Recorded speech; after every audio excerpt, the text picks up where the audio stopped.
Систем дээр борлуулалт оруулахыг харцгаая. Борлуулалт цонхон дээр дараад шинээр үүсгэх дээр дарж орвол одоо ийм мэдээлэлүүд гарч ирнэ.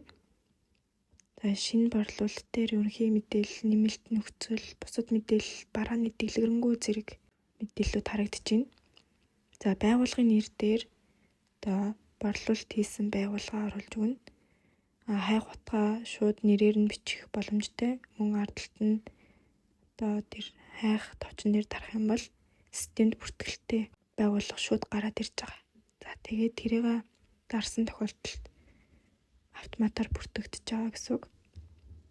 Тэгээд товч мэдээлэл дээрээ борлуулалт ямар нэртэй борлуулалтыг хийж байгаагаа товч бичиж өгөх боломжтой гэсэн үг.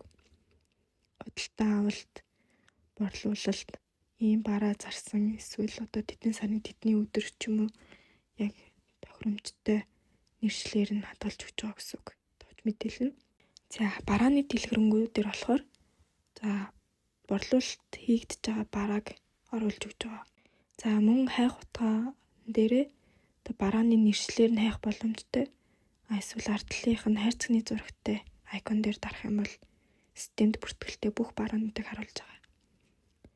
Жишээлбэл үлдэгдэл нь 126 үлдэгдэлтэй барааг сонгоо авлаа. Тэгээд худалдан авалтын тоон дээрээ 5 ширхэг бараа гэх юм бол автоматар шууд үнийн дүн гарч ирж байна.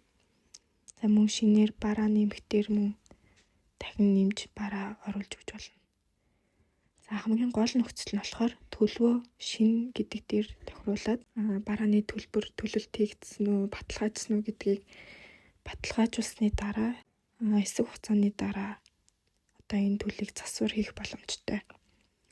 Борлуулалт дээрээ ороод саяны шинэ худалдан авалт гэсэн борлуулалтын дээрээ дараа төлөвийг өөрчлөх тохиолдолд төлбөр төлөгдсөн, бараа зарагдсан, батлагдсан тохиолдолд одоо төлөвийг өөрчлөөд төлсөн гэдэг дээр жишээлбэл авч үзье. Тэгэхээр агуулгах дээр байгаа хамгийн ихний барааг жишээ болгож авсан болохоор одоо харъя. Системээс шууд одоо барааны үлдэгдлийн тоо өөрчлөгдөнө гэсэн үг. 5 ширхэг бараа авсан тохиолдолд үлдэгдэл нь өөрчлөгдөж байна.